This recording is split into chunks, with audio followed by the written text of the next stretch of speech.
Hello, good morning everyone. Audio clear है सबका? ठीक है, ऑडियो वीडियो सही दिख रहा है अब? ठीक है, वो नेटवर्क इशू था इसलिए वो प्रॉब्लम हो रहा था। ओके, सबका सही है? Everyone okay? ठीक है, ओके स्टार्ट कर रहे हैं हम लोग।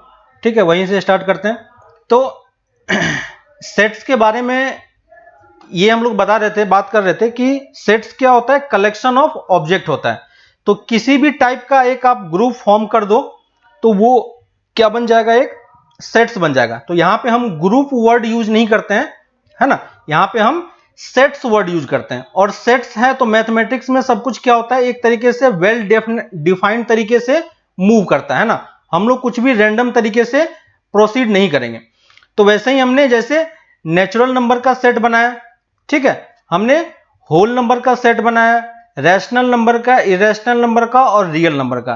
तो जब भी कोई रियल नंबर की बात बोले तो हमें यह समझना है कि ये इस नंबर लाइन के हर एक एलिमेंट की बात कर रहा है। ठीक है, तो हम सेट्स के डेफिनेशन पे थे।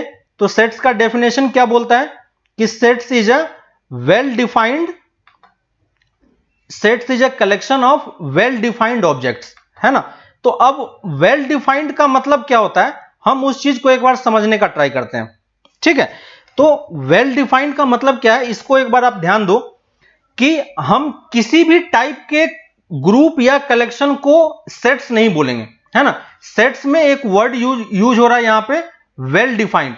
वेल डिफाइंड का मतलब क्या होता है कि जैसे अगर कोई आपसे ये बोले कि मैंने क्या किया कि मैंने एक ग्रुप बनाया, ठीक है, ग्रुप और सेट्स अलग अलग चीज है। तो अगर मैं ये बोल रहा हूं कि मैंने एक ग्रुप बनाया तो सारे ग्रुप सेट्स नहीं होते हैं, है ना।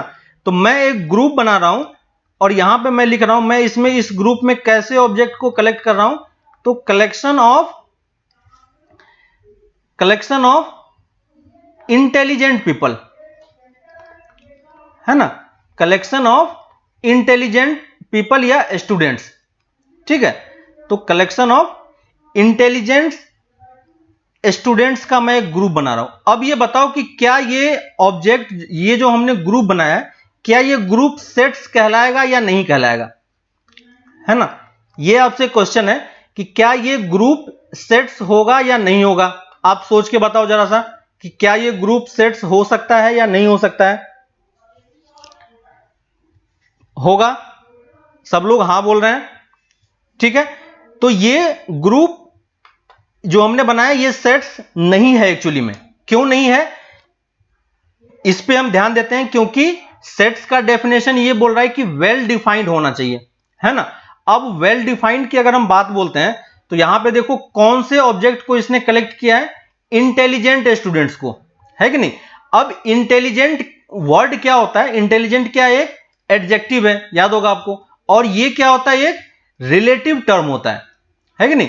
आप किसी को इंटेलिजेंट मानते हो या ये नहीं मानते हो, ये आप पे डिपेंड करेगा, है कि नहीं। ये क्या होगा कि ये आप पे डिपेंड करेगा।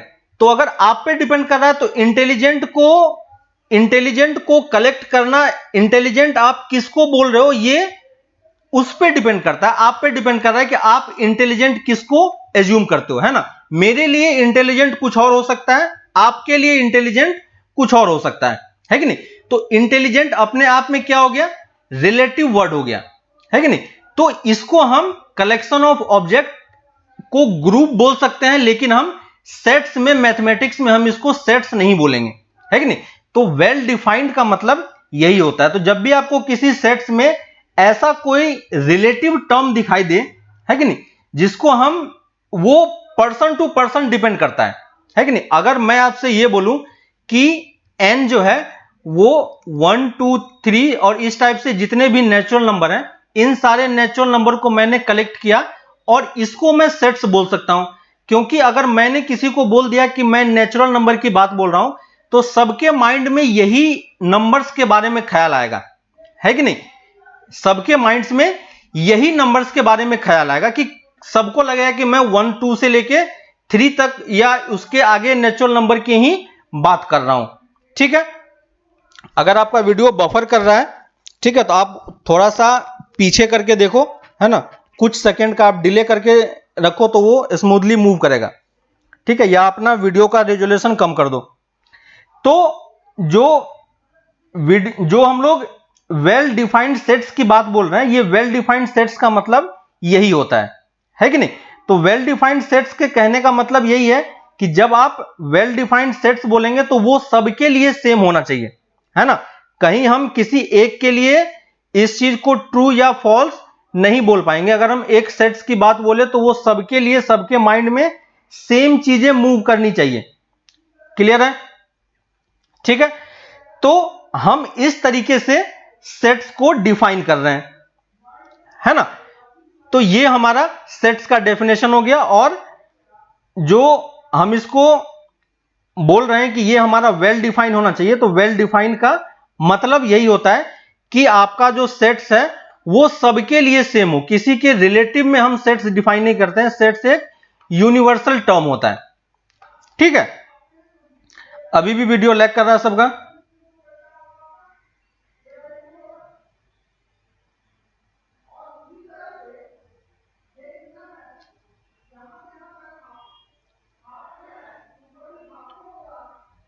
ठीक है, अगर आपका वीडियो लैग कर रहा है तो आप कुछ सेकंड का डिले करके वीडियो चलो तो आपका वीडियो सही चलेगा। ठीक है, वीडियो या आपका वीडियो क्वालिटी ज्यादा होगा इसलिए नेट के स्पीड पे डिफर कर रहा होगा। ठीक है, तो सेट्स का मतलब ये होता है। ठीक है, तो हमें यह समझना है कि सेट्स का हम वेल डिफाइंड किसको बोल रहे हैं। ठीक है, अगर आप कलेक्शन ऑफ अल्फाबेट्स ले लेते हो, ठीक है, कलेक्शन ऑफ अल्फाबेट्स, तो ये ग्रुप भी है और इसको हम सेट्स भी बोल सकते हैं, है ना। अगर आप अल्फाबेट्स की बात करो तो सबके माइंड में यही चीजें आएगा कि हम ABCD से लेके Z तक की बात कर रहे हैं। ठीक है, तो आपको ये चीज समझ में आना चाहिए। क्लियर? तो ये हम सेट्स की बात हमने इस तरीके से की। अगर हम कोई एक और सेट डिफाइन करते हैं, collection of vowels, collection of vowels, हाँ, एग्जांपल्स में बहुत सारा भी लूंगा। कलेक्शन ऑफ वॉवेल्स, तो अगर हम इसको सेट्स में डिफाइन कर रहे हैं तो अगर मैं कलेक्शन ऑफ वॉवेल्स बोलता हूं तो सबके माइंड में सिर्फ यही एलिमेंट्स की बात आएगी, है ना। ये सब यही चीज उनके माइंड में आए कि हम AEIOU की बात कर रहे हैं। ठीक है, collection of real number, collection of real number की अगर हम बात बोलेंगे, है ना, तो हमारे पास यही चीज आएगा कि हम नंबर लाइन पे जितने भी नंबर्स हैं उन सब की हम बात कर रहे हैं। ठीक है, तो सेट्स के आपके पास बहुत सारे एग्जांपल्स अभी हम लोग आगे करेंगे, वहां पे भी आपको मैं बार बार इस चीज को बताऊंगा कि हम सेट्स इसको क्यों बोल रहे हैं या किसी और चीज को सेट्स क्यों नहीं बोल रहे हैं। ठीक है, दूसरी चीज सेट्स के रिप्रेजेंटेशन की बात होती है। ठीक है, तो रिप्रेजेंटेशन ऑफ सेट्स, कि अगर कोई हमें बोलता है कि हमें सेट्स को रिप्रेजेंट कैसे करना है, तो हमेशा हम सेट्स को कैपिटल लेटर से ही डिनोट करते हैं। ठीक है, ऐसा कोई रूल नहीं होता है। ठीक है रहमान, आगे ये चीज फिर से आएगा, कोई बात नहीं, मैं ये चीज बार बार अभी बताऊंगा, आप बस आगे देखते जाओ। ठीक है, लास्ट तक आपको सब कुछ समझ में आ जाएगा, है ना। तो रिप्रेजेंटेशन की बात होती है, तो रिप्रेजेंटेशन में हम जनरली किस तरीके के लेटर्स यूज करते हैं? ए से यूज करते हैं, और जो कैपिटल लेटर ऑफ अल्फाबेट्स है ना। ऐसा कोई रूल नहीं है, लेकिन इन जनरल ये चीज आप कहीं बुक में देखोगे तो हर जगह पे ये चीजें क्या होती है? डिफाइन इसी तरीके से होती है। ठीक है, तो कैपिटल लेटर्स, जैसे सेट्स को हम ए से डिनोट करेंगे, बी से डिनोट कर सकते हैं, सी से, और इस टाइप से कैपिटल लेटर बस हम यूज करेंगे। और दूसरी चीज, जो भी हमें लिखना है वो किसके बीच में लिखना है? इस कर्ली ब्रैकेट के बीच में लिखना है ना। इस बीच में हमें क्या लिखना होगा? जितने भी आपके पास कोई आप कलेक्शन कर रहे हो ऑब्जेक्ट का, उन सारे ऑब्जेक्ट को आप इस कर्ली ब्रैकेट के बीच में डालोगे, है ना। अगर आप कर्ली ब्रैकेट यूज नहीं करते हो तो उसको सेट्स नहीं बोलेगा, है कि नहीं। तो ये चीज आप ध्यान रखना, ठीक है। वीडियो थोड़ा सा लैग करके देखो, 5 सेकंड पीछे करके देखो, सही चलेगा।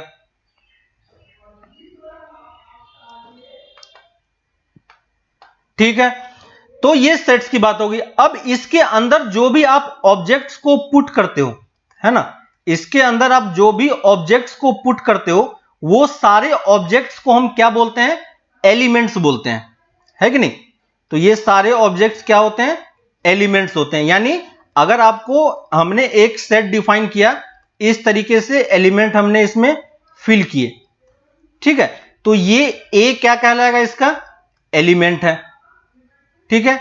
बी क्या कहलाएगा, एलिमेंट है। सी भी क्या होगा, एलिमेंट है। डी भी क्या होगा, एलिमेंट है। और ई भी क्या होगा, एलिमेंट है कि नहीं। तो ये हमें ध्यान रखना है कि जब भी आप सेट्स को डिफाइन करो तो इस तरीके से आप सेट्स को डिफाइन करोगे कि, है ना, तो ये सेट्स हमारा इस तरीके से एलिमेंट डिफाइन होता है। अब अगर हम ये बोले, ठीक है, अगर हम ये बोलते हैं कि मुझे ये बताना है कि ये एलिमेंट जो है ये इसको बिलोंग कर रहा है कि नहीं कर रहा है, ठीक है, तो इसको हम किस तरीके से डिनोट करते हैं, ये एक साइन होता है बिलोंग्स टू का, इसको हम क्या बोल रहे हैं, बिलोंग्स टू, ठीक है, इसको हम क्या बोल रहे हैं, बिलोंग्स टू। तो बिलोंग्स टू कहने का मतलब ये होता है कि अगर हमारे पास कोई एलिमेंट है, इस एलिमेंट को हमें यह बताना है कि ये एलिमेंट इस सेट को बिलोंग कर रहा है या नहीं कर रहा है।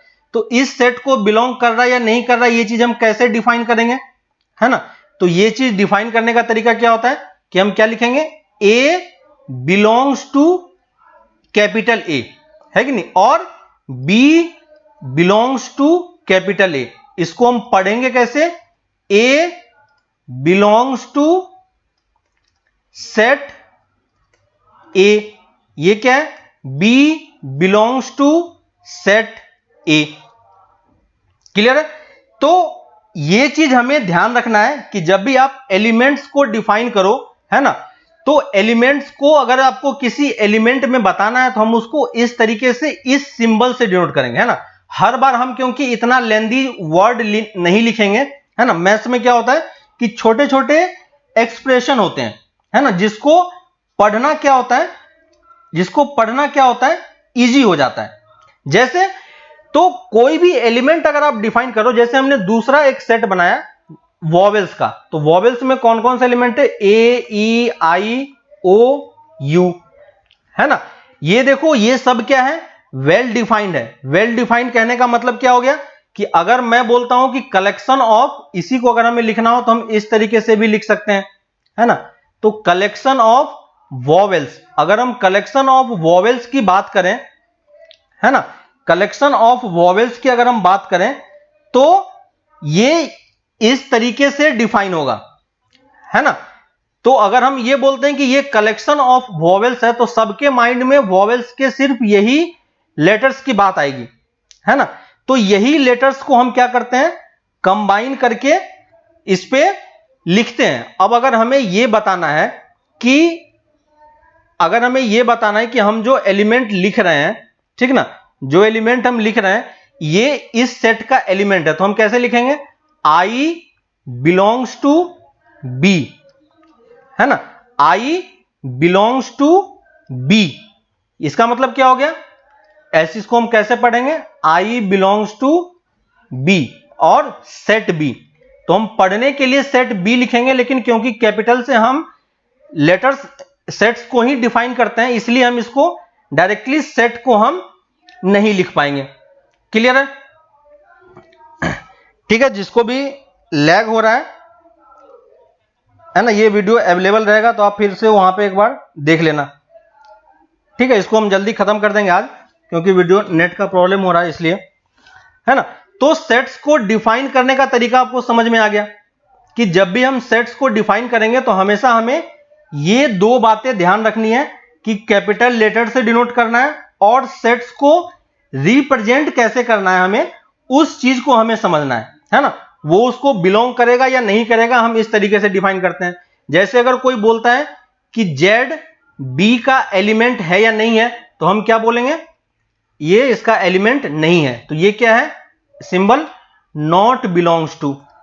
ये कौन सा सिंबल है, नॉट बिलोंग्स टू, यानी z is not the element of set B. Clear है। तो जब भी हम सेट्स को डिफाइन करेंगे तो हमेशा आप ये चीज ध्यान रखो कि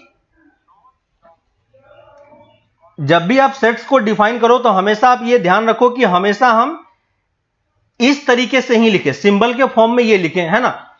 सेट्स को हम दूसरे लेटर से भी डिनोट कर सकते हैं, कोई प्रॉब्लम नहीं है, लेकिन जब हम डिफाइन करेंगे तो हमेशा हम ट्राई करेंगे कि कैपिटल लेटर ही यूज करें, ठीक है, क्योंकि हमारा कंफ्यूजन नहीं हो, ठीक है।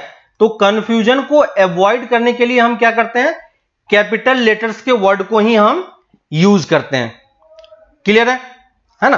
तो यहां तक हमने सिर्फ ये सीखा कि कैसे सेट्स वेल डिफाइंड है या नहीं, है ना। सेट्स का हमने डेफिनेशन देखा और सेट्स के एलिमेंट्स को देखा, सेट्स का हमने डेफिनेशन देखा, सेट्स के एलिमेंट्स को देखा, और हमने ये देखा कि वो इसको बिलोंग कर रहा है और बिलोंग नहीं कर रहा है कि नहीं, और नॉट बिलोंग।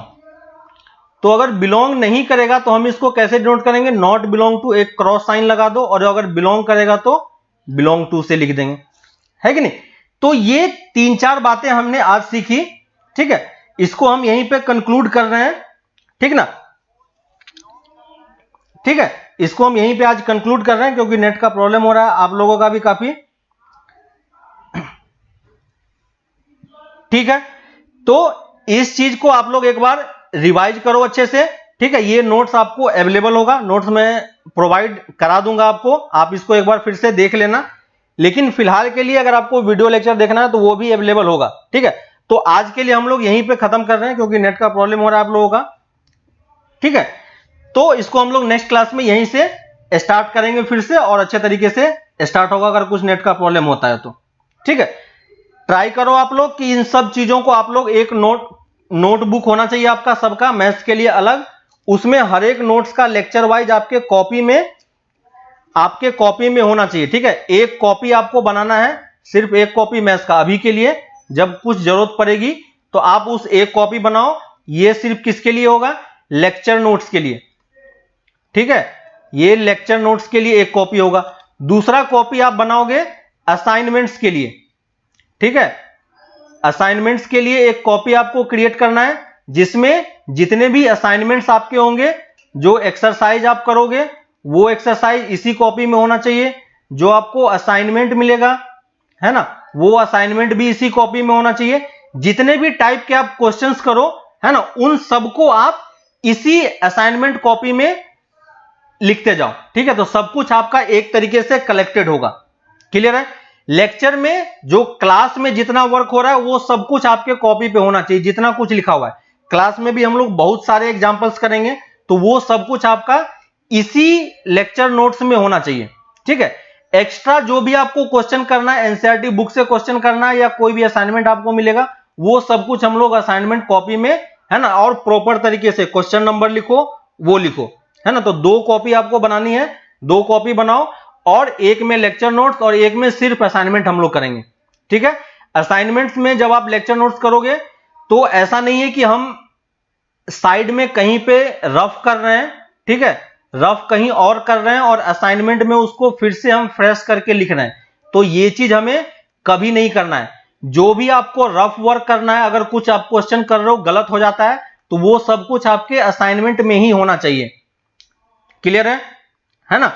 तो इसमें कभी भी आपको कोई प्रॉब्लम नहीं होना चाहिए, कभी आपको ये डाउट नहीं होना चाहिए कि सर मुझे रफ में असाइनमेंट में सब कुछ हमें सही तरीके से करना है, ऐसा कुछ भी नहीं है, ठीक है। आप क्वेश्चन करोगे, गलती होगा, जो कुछ भी होगा वो सब कुछ असाइनमेंट कॉपी में ही होगा, है ना। अपनी गलती को किसी से छुपाना नहीं है, ठीक है। एटलीस्ट अपनी गलती को आप खुद देख सको, ताकि आप आगे चल के उसको इंप्रोवाइज कर पाओगे, है ना। तो ये चीज हमेशा ध्यान रखना कि गलती करो, कोई बात नहीं है, गलती होगी, अभी ये स्टार्टिंग स्टेप है, गलती होगी और ये चीज लास्ट तक चलेगा। गलती नहीं करोगे तो सीखोगे नहीं, है कि नहीं। तो हमें गलती करना है, उससे हमें घबराना नहीं है, लेकिन आप गलती को किसी अलग पेपर में नहीं करोगे, ठीक है। गलती हमारा असाइनमेंट कॉपी में ही होगा। आप किसी असाइनमेंट, मान लो ये हमारा असाइनमेंट है, ठीक है, ये हमारा कॉपी है और आप इसमें कुछ क्वेश्चंस कर रहे हो, ठीक है, ये हमारा असाइनमेंट कॉपी है और आप इसमें कुछ क्वेश्चंस कर रहे हो।